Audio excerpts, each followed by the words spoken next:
StallSide Podcast is brought to you by Rood and Riddle Veterinary Pharmacy. As partners in your animal's healthcare, we strive to bring you the highest quality medications, including custom compounds, that are formulated and produced right here in our pharmacy. Along with medications, we also strive to bring you high quality and relevant information, such as that available here on the podcast. So if you like what you hear and see, be sure to refer us to your friends, and remember to hit that like button and subscribe to our channel. We've done a lot of great episodes already that you may need to catch up on, with more just around the corner. One last reminder, nothing you hear on the podcast should be construed as veterinary advice, which should only come from a veterinarian with whom you have a relationship. Welcome to StallSide Podcast.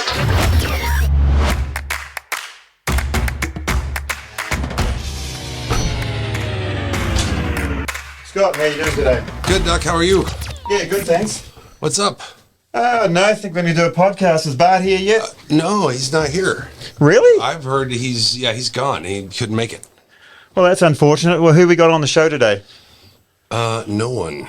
No one? Unless you can come up with someone, I'm ready to go. So you're telling me that the person we had lined up cancelled? Yes, when they found that Bart wasn't going to be here. Okay, leave it with me. Got it.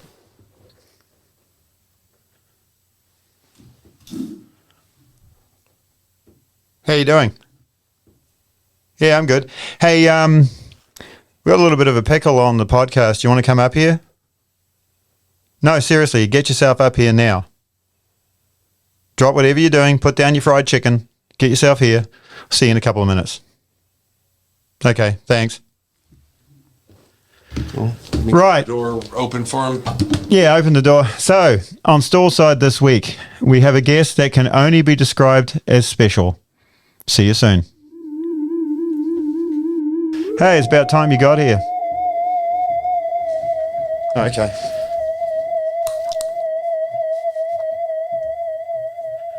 Thanks for filling in at short notice. Well, thanks for the opportunity. Glad to be here. Tell us a little bit about yourself. What were your influences growing up? What made you want to be a veterinarian? Who were mentors that you'd like to talk about? And fill us in on your career today. Yeah, okay. I can talk a little bit about life to this point. I grew up on a dairy farm in New Zealand. It was a pretty good life. You learned about life and death and lots of other things from an early age. I had a great set of parents. They taught me the value of hard work and being straight with people. I didn't really know what I wanted to do when I was growing up. The thing I actually did know was actually dairy farming, but probably I had a great interest in teaching, and at one point I actually wanted to be a secondary school teacher. At one point I wanted to be a hairdresser, but probably just as well I didn't do that. But I eventually actually decided I wanted to be a physics lecturer and actually go down that path, because when I was going through high school, I really liked mathematics and I really liked physics. The problem with that situation became, once I actually really thought about it, have this vision of myself with a bushy beard in a dark room with a white coat, throwing ball bearings at each other and looking at them under the strobe light. So I sort of decided that I didn't really want an inside job. I was actually looking for a job that was outside. And a lot of people, as I was growing up, they had ideas on what I should do, but nothing really ever appealed to me. And there was one day I was just poring over my university enrollment form, and my dad sort of said, "Why don't you go out with the vets for a day?"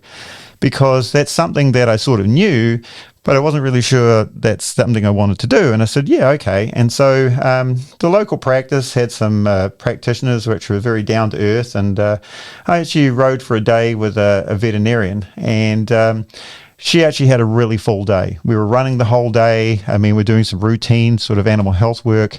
But she was actually, the thing that really actually hooked me on the profession was she actually had to take a calf out of a cow, and let's just sort of say that the calf wasn't fresh, is what we call an emphysematous fetus.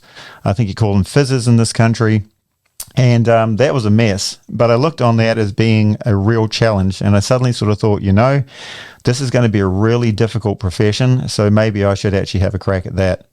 And so just to back up a little bit, I'm obviously not from around here. I'm actually from New Zealand, and I never would have thought I would have ended up living anywhere else but New Zealand. And people often ask me, why did you leave that country? Because it's so beautiful. But the thing is, the world's great everywhere, and this country's been very good to me. I've met some really good people, and it's opened a lot of doors career-wise. And so I started vet school, became a veterinarian. And at that point, I sort of wobbled a little bit, because while I actually sort of knew dairy farming and dairy cows, there was a lot of other things that I actually had to do while I was there, and I wasn't quite sure that that was the career that I actually wanted. So I went through vet school and I finished, and I really, once I actually got out into practice, decided that, perhaps this isn't so bad after all. The great thing about being in ambulatory dairy practice, as I was originally in my first few positions in New Zealand, was when people needed you, they really needed you. And the gratitude that was there was actually on display. I mean, there was nothing better than being called out at night, although that may sort of appear to be quite inconvenient. You go there, the guy's there, his best cow is having trouble getting this calf out. The wife's there, the children are there, everybody is standing to attention because this is like really important for the future of the herd and also for their profitability. So you'd go in there, you'd get this calf out. It would be a heifer, and so this cow had actually perpetuated her genetics within the line, within the herd, and everybody was grateful, and everybody looked on you as if you came in there, you floated in on a cloud, and you left walking on water. So the gratitude that you actually felt there actually really made the job worthwhile. My first permanent position, I was there for about 3 years, and it was in a very, very large dairy cow area, but I was lucky enough in that I got to do other facets of practice as well. There was a substantial small animal caseload, there was a few horses, and actually got to work on some deer and some small ruminants. So it was a really good mixed ambulatory practice, group practice. There was 7 veterinarians over 2 branches, and so sometimes on emergency, I'd be doing the whole area. I'd drive 30 minutes to a call. But again, when you got there, people really appreciated you turning up, and you left feeling that you'd actually made a difference. After that job, I sort of had a little bit of I wonder what I'm going to do, and I actually almost went down the small animal road, and that would actually been good because I really enjoyed the challenge and the sort of the close relationship that people had with their small animals, and you sort of fed off that a little bit. But I remember very close, and I'll talk about one of my great mentors, that when I was seeing practice as a student, I actually went to a practice in a place called Matamata, and I'll get back to a little bit why that's important later. And there was a guy named Jeff Grimmett, who was actually quite a important equine practitioner in New Zealand. And I thought, I was at this conference and I saw Jeff in the distance, and I thought, Jeff won't remember me. I was just some student that visited the practice, and they had dozens of those. But I actually went up to him and sort of said, "Hey, Jeff, how's it going?" And he turned around, he remembered me, and he said, "What are you doing?" Well, at that point, I really enjoyed the first job that I had, and it was sort of getting a bit repetitive, so I actually sort of handed him a notice at that job, and it was really between jobs because I sort of thought I just need to think about what I'm doing. I was going down the road for that small animal job. I actually turned that down. Now I'm just going to sort of see what happens. And I wasn't really worried about the fact I didn't have a job because, jobs at that point were plentiful. He said, "Hey, we're actually looking for somebody." And Jeff was a bit of a jokester, so I thought, well, there's no way I'd ever get to work in that practice. And I just went away happy, actually quite fulfilled by the fact that Jeff remembered who I was. Well, lo and behold, that was a Saturday. And this is back in the days when people actually had telephone books and they couldn't stalk you on the internet and there was no social media. Tuesday night, the phone goes, and it's Jeff. And he's sort of saying, "I wasn't kidding. We want you to come up and interview." And I sort of thought, wow, I was actually pretty flattered by that because this was a really good quality practice. So I went up there and interviewed, and I learned a lot about how veterinarians should work together and how a practice should actually have sort of an ethos. And it was very interesting, their interview style. Their interview style was they'd give you a can of beer and they'd all sit around you with a can of beer and fire questions at you, because their mantra for hiring people was, you can upskill people, but you can't change personalities. And what they were really looking for was somebody that would fit in with the team, and, rightly or wrongly, they thought I was that person. And that was a really great practice. And I get back to the fact that that was in Matamata. And in Matamata is a town in New Zealand that's very famous because it's now been called Hobbiton. And when I actually saw the first Lord of the Rings films, I looked in the distances, those hills look really familiar. And sure enough, not too far away from that town is actually where the Hobbiton village set was actually staged. And I actually went back one time and saw it. But I thought, oh, great, I actually recognized something. So that really put Matamata on the map. But that was a fantastic job. I was there for about 4 years, and that was, again, ambulatory dairy practice. I was one of 3 full-time dairy practitioners there. I had about, 100 clients and 20,000 cows under my care. And it sounds like a lot, but it actually worked because we were timed very efficiently and people were very organized and you could get through that amount of work. It was in the middle of the thoroughbred breeding area for New Zealand, and so I got a little bit of horse exposure, and I was backup small animal veterinarian as well, and that was actually a really good experience. Absolutely loved the job, very happy there, life was good. But getting back to Jeff again, who's one of my major mentors, he was actually resident mates with Michelle LeBlanc. And for those of you that know, Michelle was actually one of the towering figures of equine reproduction. She was involved in identifying oxytocin for uterine clearance. She'd just done so many amazing things. She sort of broke open the story on biofilm in the mare's uterus. I mean, she was a great mentor. She was a great influence in my life, and she was a really, really good friend to me. And, we all miss her dearly. And so Jeff was going back to University of Florida where he did his residency. He's at that point one of the few New Zealanders that had left the coop and come through the American residency system. And he was actually going back because Michelle was going on sabbatical, and he said, "Hey, Pete, do you want to actually come over to the United States, use my house as a base to travel around, and we'll take care of you?" Well, of course, I jumped at that chance, even though I was really happy with the job I had. This was my chance to go to the United States that I always wanted to do. I'd always wanted to go to Florida. I was into space. I'd always wanted to go to where the rockets took off, and I got to do all of those things. But part of it also was I actually tagged along with Jeff when he went into the university and actually got to meet all of the faculty there, saw the university and how a university worked, and sort of developed a little bit more of a bug for actually teaching. And while early in my life I thought I wanted to be like a secondary school teacher and then a university lecturer, I suddenly sort of said, hey, I'm a veterinarian and this is a very hands-on, intimate way of teaching people, and there's great material here and maybe I can make a difference. But I went back home and I was pretty happy with the job I had. And I remember it clearly. One day I walked into my bedroom. I just renovated my house. It had been painted, wallpapered, just done everything. I had a great garden and decided that it was time to go because I was starting to put my foot in the ruts that I'd left in the track from the year before. And I applied and I decided to come to the United States for 2 years in June of 1996. And I'm still here because I did a 2-year residency in reproduction at the University of Florida. Again, great faculty. Michelle was one of them. Really, really good experience, fantastic education. At that point in Gainesville, Florida, it was next door to Ocala, which was an up-and-coming breeding area for thoroughbred mares at that point. There was just lots of work to do and, again, lots of educational opportunities. And I remember once as I was coming to the end of my repro residency, Michelle and I were actually foaling out a mare. And then I wondered what happened next because we got this foal out, we gave it to the medicine people and they wheeled it down the corridor and I lost sight of it. And I sort of thought, there's a little bit of a continuum here and I'm only seeing part of it. So I actually rolled from reproduction to medicine. And that was actually a really good move. It really, again, was a great place to learn things. I had great faculty. I had great resident mates. It was a very collaborative environment, and I actually got to learn a lot of things. And so once I actually was finishing down at University of Florida, that was in 2001, I didn't really know what I wanted to do after that. I sort of wasn't really ready to go back to New Zealand. I'd sort of educated myself to a point where opportunities would have been limiting. But I wasn't really sure that I wanted to stay in the university system. And then a position came along at the University of Pennsylvania at New Bolton Center, which is the large animal hospital there, for a field service clinician. And what field service is that you're actually ambulatory, but you're in a university and you do work on the farms as primary care, but you actually take students along and teach them things. And I thought, hey, this is just a great marriage of two of the great things in my life. I've developed a taste for equine veterinary medicine. Again, I sort of was a little bit worried about my career choice while I was at vet school, but as I went out and got busy and got involved in doing things, I found that this really did suit me. And I got the opportunity to teach, which was always something that I was very passionate about.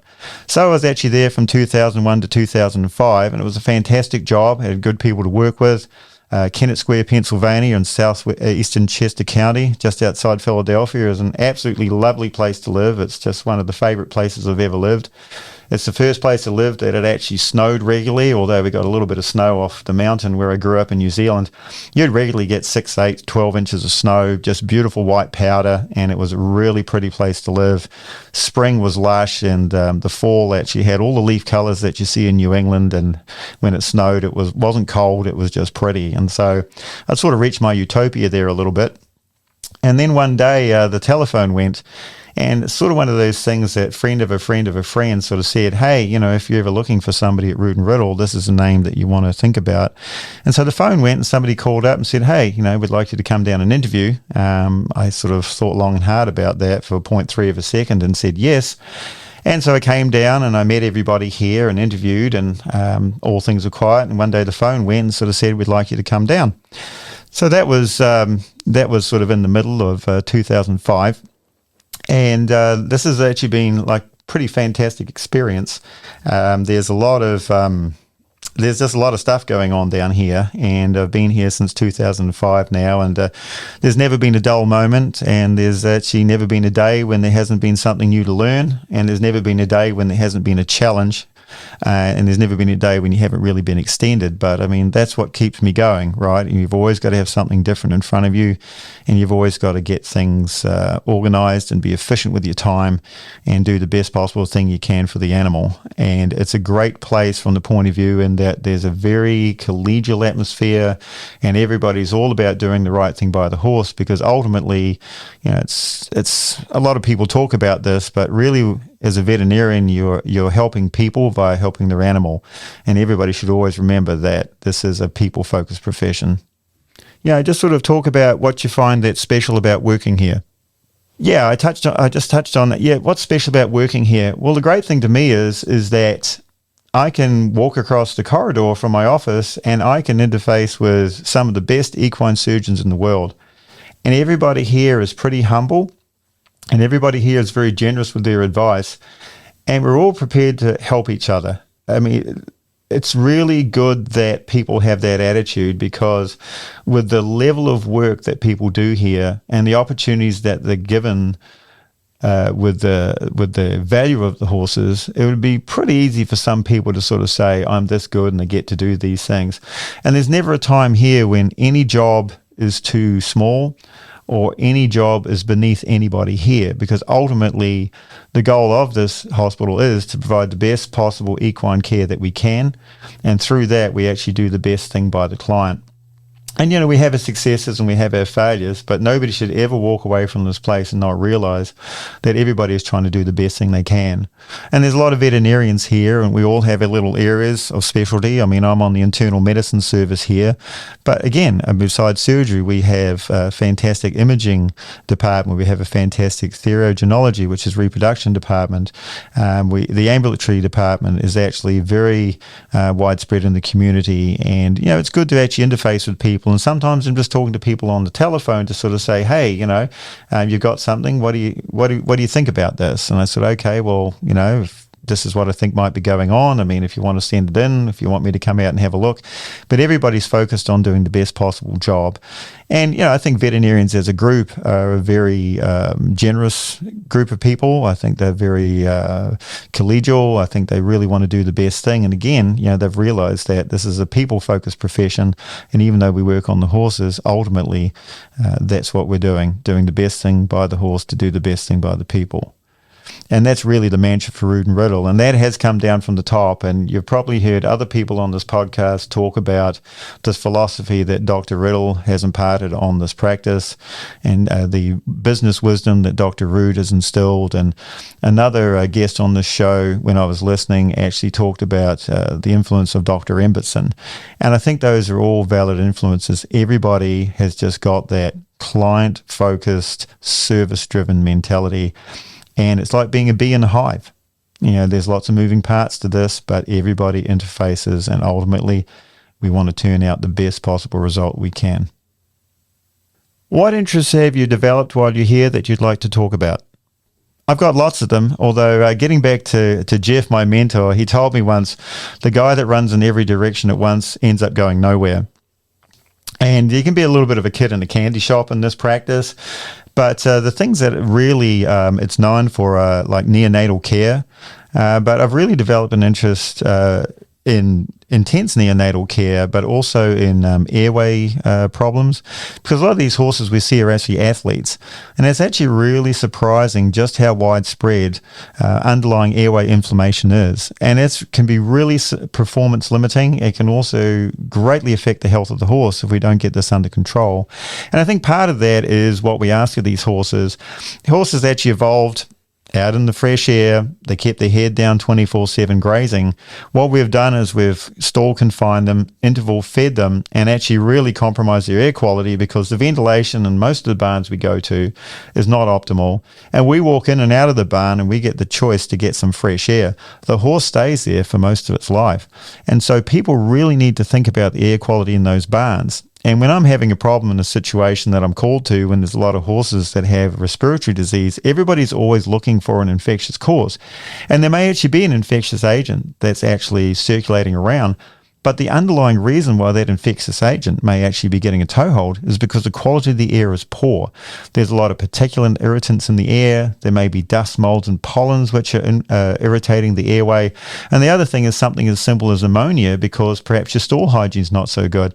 So I tell people to get on their hands and knees and get their nose at the level where the horse has its nose most of the day, which is about 6 to 8 inches off the ground.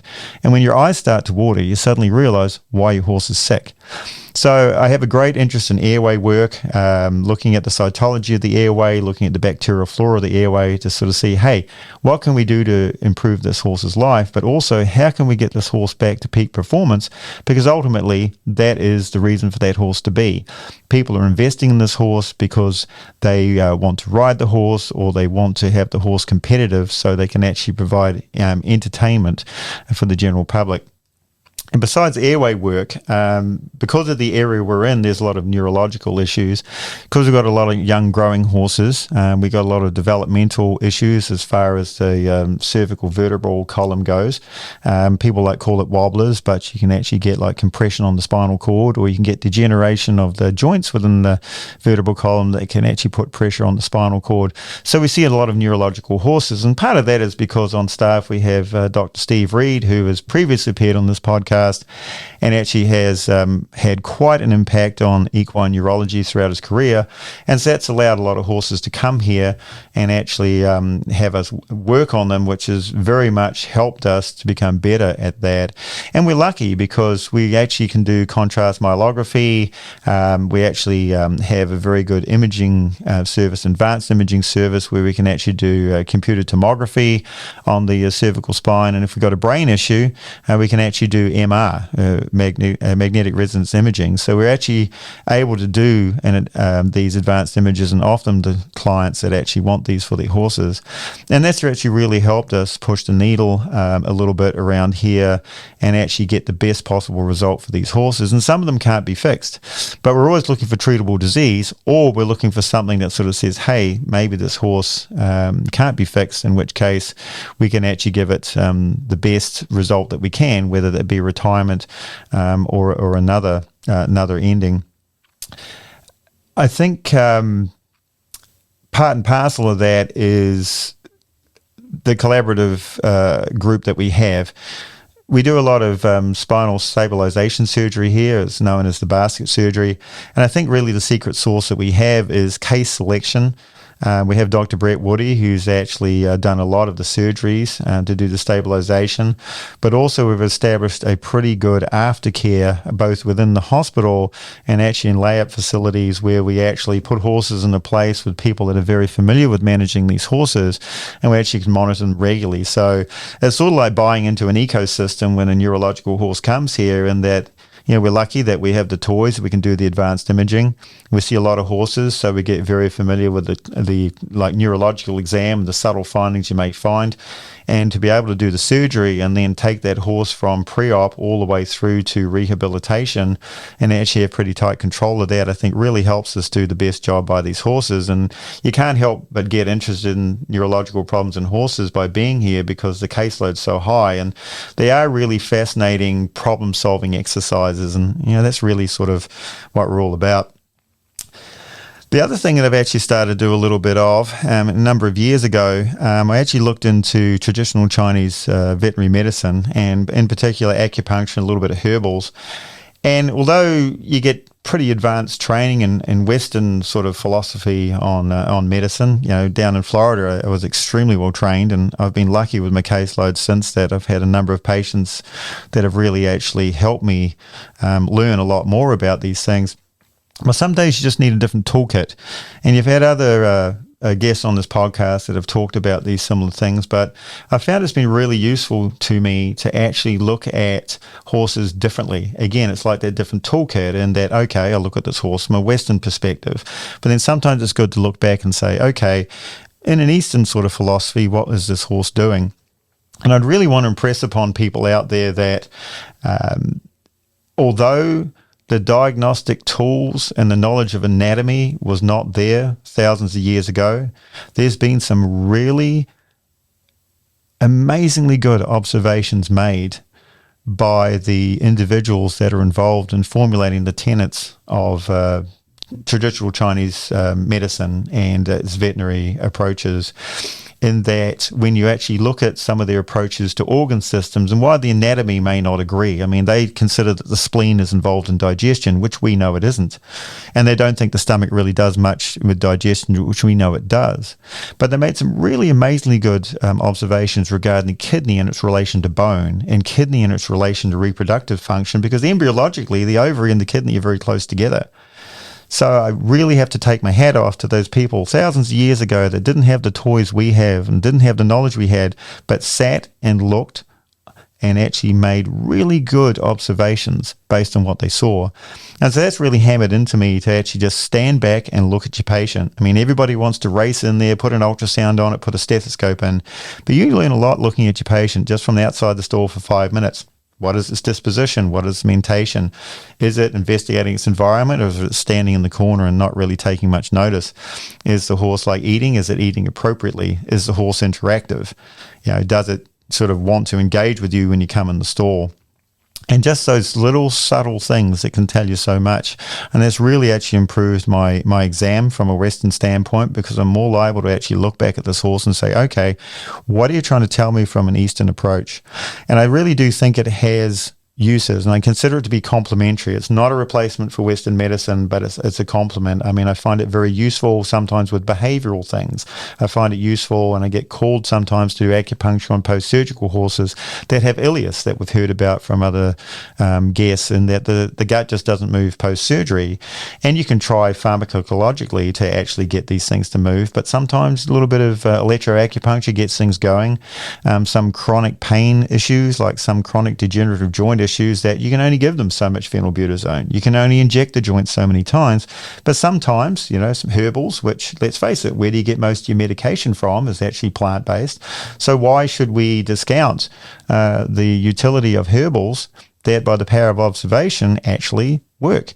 And also, when you look at some of these, they actually have valid compounds in there. There's actually a Chinese medicine treatment for EPM, and lo and behold, when you actually look on it, it actually has anti-protozoal compounds within the plant source for this medication. So I think it's good to open your mind and actually know that, you do acupuncture, some people are very skeptical. You do herbals, some people are very skeptical. But we can't fix everything with Western medicine either. So I think it's good to actually look at what other people do, keep an open mind, and incorporate that into your practice. What does a day look like for Pete Morresey?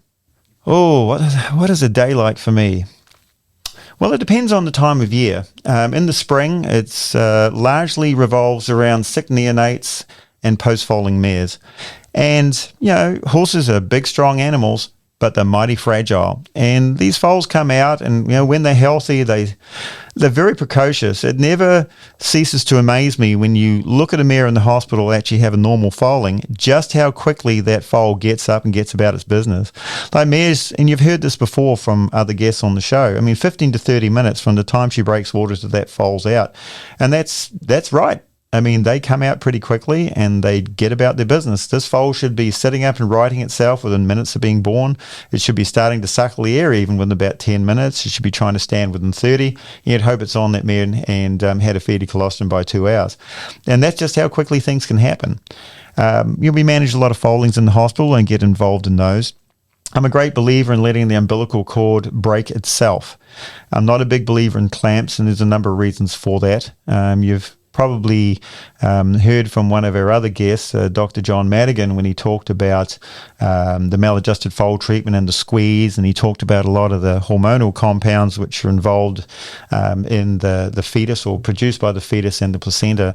And I firmly believe that at that immediate postpartum period, that placenta is just loading all of that blood into the foal, and I don't think we really understand the importance of that blood and the compounds within that to actually make that foal behave appropriately. The other thing is that Mother Nature has got a really good means of actually sealing off that umbilical stump. When you actually look at it, if you just sit and look at this umbilical cord and don't break it too soon, you'll actually see it slowly start to sort of like shrink, and then bang, either the mare stands up or the foal kicks away from the mare and it breaks, and you're left with this little stump that's actually perfectly sealed. And getting a step back from that, when a mare has a foal, chances are she pushes to the point where the back legs are still lying within her vagina, and that allows that cord to remain attached. And sometimes they take a couple of minutes to break. And again, during that time, something very, very important is happening. And wherever possible, we should try to avoid shortening that. I understand needing to cut the cord when there's a dystocia situation, the foal need to be taken away from the mare, like a cesarean or a controlled vaginal delivery. But if this mare is having a perfectly normal foaling in the stall, I'm a firm believer we should leave that on. And another reason is when you clamp the umbilical cord, you're actually trapping the remnants of the umbilical arteries down against the skin. If you actually look at an umbilical cord that's snapped normally, you'll notice there's a couple of thin things that will often come from the end of it. And that's the umbilical arteries, and it snaps off way inside the urachus. And so that means that those are two portals of entry that are not available for bacteria that get on the surface of that umbilical stump. So I'm a firm believer that Mother Nature has been doing this a whole lot longer than we have. And where possible, we should try to leave that cord to break itself. So that's when things go right. But when things don't go right, the foals come in to see us in the hospital.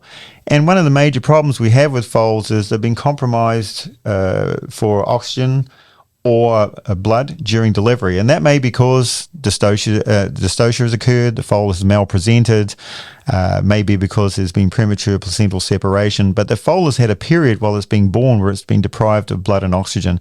And so initially that foal may look okay, but the brain has taken a little bit of a hit. And the brain's response to injury is to swell. So the brain has a little bit of trauma, it starts to swell, and then all of a sudden it meets the inside of the skull, and then it gets a second piece of damage because the brain starts to push against the skull and the surface of the brain starts to get compromised. So that's why some of these foals come out and they look fine for about 24 to 36 hours, but then all of a sudden they form that classic maladjusted or dummy foal situation, is because the brain is compromised. Now you can get them through this as long as they don't succumb to malnutrition or lack of nutrition or infection. You can get them through it. So the majority of these foals do perfectly fine, go ahead and have no more problem. But you have to be timely with your assessment of the problem, and you have to be timely with admission for further care. Other problems that these foals will actually have are sometimes they've had meconium aspiration. There's been some stress in utero and they've actually aspirated meconium into their lungs. And the meconium is actually the first feces the foal passes. That's the darker stuff. And while that sort of is a natural process for them to pass that meconium, when they inhale it, it's really bad. Because where did the meconium come from? It came from fetal fluids that the foal swallowed in utero. It's traveled all the way through the foal's gastrointestinal tract, and then it's sort of deposited in the lower bowel for expulsion after the foal was born. As it's gone through, it's picked up all the digestive enzymes. So when they actually inhale the meconium, you've got all the proteolytic enzymes that are involved in digestion dumped into the lungs, and it starts to destroy the lung tissue. So those can be very challenging cases, but again, we need to be very timely with how we actually manage those. Another thing is sepsis. These foals, when they're first born, and you've heard this from other guests, is that they don't have antibodies like you and I did when we were born because of the structure of the placenta. Antibodies from the mare do not pass into the foal's blood. So they absolutely need that colostrum. That's the first and best feed they'll ever have. And if they're compromised for some reason, like we've just talked about, they don't get that colostrum, they don't get that protective antibody, and then they are just a culture plate. Bacteria swarm in from the environment and rapidly rapidly these foals can get bacteremic. They can set up joint infections. They can set up infections in the end of the long bones and the growth plates.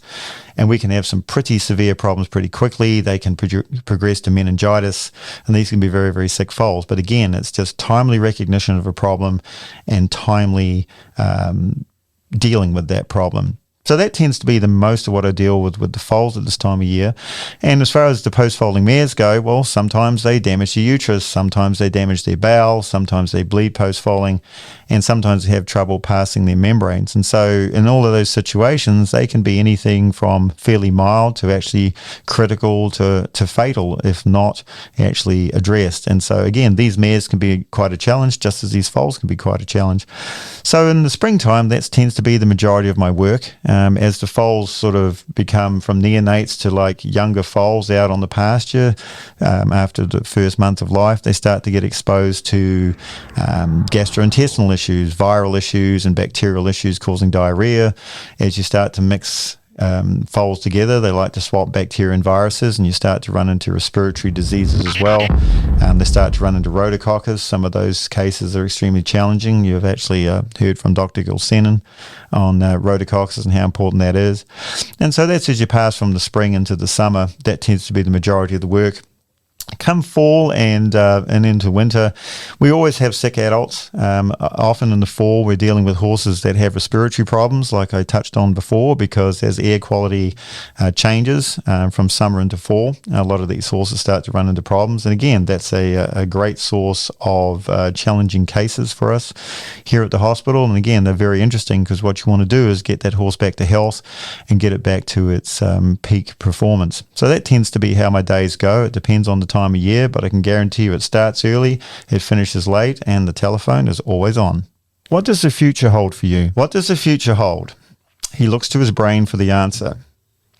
Well, largely more of the same. I actually really enjoy what I do, and it would be a terrible day when I don't get to do it anymore. But as time's gone by, I've actually developed interest in a few other aspects of veterinary practice. I'm actually very interested in laboratory diagnostics, just not hematology and clinical chemistry, but also microbiology and molecular diagnostics. And so that's going to be a little bit of a focus in the years coming up. I'd like to sort of push into that. I am a firm believer in treat the horse, not the paperwork. And so I've always looked at lab work a little bit skeptically if it doesn't actually match the clinical picture, and advise any veterinarians listening that, just because you have a number on the paper, you've got to look at that in context with the patient. And so while I'm very interested in that type of thing, I also want to look at it in the context of the patient to make sure that what I'm getting on my paperwork really matches the progression of the case that I have in front of me. I've also, and again, you've heard about this from other guests on the show, I've also developed a little bit of an interest in, so where is the profession going? Not just veterinarians, but particularly the equine profession going. There is a little bit of a crisis coming. There's more people leaving that are coming into it. And unfortunately, I just feel that some people don't realize that it is actually a valid career. I think we need to be proactive in how we attract people to this aspect of the profession. And I think we also need to move with the times, in that people aren't prepared to work 24/7, 365 anymore, but maybe they shouldn't have always. And, I've worked probably harder than I should have in my time, and I don't see why my dysfunction should be visited upon other people. So I'm very interested in actually making the profession better for the people that are coming behind me. I've been very lucky with the AAEP. I've got involved with that, and got involved in reviewing papers for conferences. I was on the infectious disease committee for a while, and I really had a very good experience helping getting some of the online disease monographs updated, and I'm currently on the ethics committee as well. And looking at the ethics committee, I look on that as an educational thing, not a disciplinary thing. And I'm really pretty motivated to give good guidelines to younger practitioners, because there's a lot of pressure on practitioners, especially when they're young, to maybe do things that they don't want to. There's a lot of commercial pressures, and there's also feeling a lot of competition. But there's only one road to take, and that's the high road. And sometimes it's hard to take that road, but sometimes you just got to be prepared to walk away. And I think younger practitioners should realize that people will back them up for doing the right thing. because, mother was always right, and she always sort of said, the only thing you have to sell is your name. And so ultimately, we always want to do the best thing. We always want to do the right thing. We always want to do the ethical thing, because ultimately, that's what you're going to be remembered for. Okay, well, thanks for coming on the show. I know it was short notice, but it's been good talking to you. It's always a pleasure to get your insight on things, no matter how warped it is. Okay, well, thanks for having me on. Thanks for all the notice you gave me to get prepared for this, but I probably shouldn't have expected any more than I got from you. But all in all, it's been a great little talk here. I really appreciate the opportunity to actually come onto the podcast. I think it's a great thing that you're doing. It's good to actually talk about things other than veterinary medicine. It's good to get an insight into the lives of the people that are involved. I've really enjoyed some of the other podcasts when people have talked about their careers and their early life and their mentors and influences, and who actually, got them into this career and actually guided them along the way. And I've been really lucky. Like, I've mentioned a few names, but anybody that's listening out there that was involved in getting me to this point, I think about you every day, and I'm not trying to slice you by not mentioning your name, but there's just been so many of you that have opened doors for me, and people have been very generous to me with their advice, and that's something I try to do as well. There's always never a question that I don't want to answer, or at least try to answer, because so many people gave so much of themselves to me that I think it's important that we hand it on. And ultimately, all of us think that the one thing we want to do is make people that follow us better than we were. And when we're giving advice to any sort of younger veterinarians that are listening out there, you really don't have enough time to have all the bad things happen in your career and ours. And so sometimes we'll have one of those sort of sobering talks when this is what happened to me. And so we're not just story swapping, we're really telling it from the heart that we just want to make things better for you, and don't go down the road that I stumbled down because it didn't end well. We really just want to make things better for everybody. And again, I want to leave this job knowing that I made things better for the people that followed me, and I want them to be better at this job than I was. And that was StallSide for this week. We've had a guest that could only be described as special. We've been talking to Dr. Peter Morresey from Rood and Riddle Equine Hospital, giving his views on all things, sometimes jaded. See you next time. Thanks very much.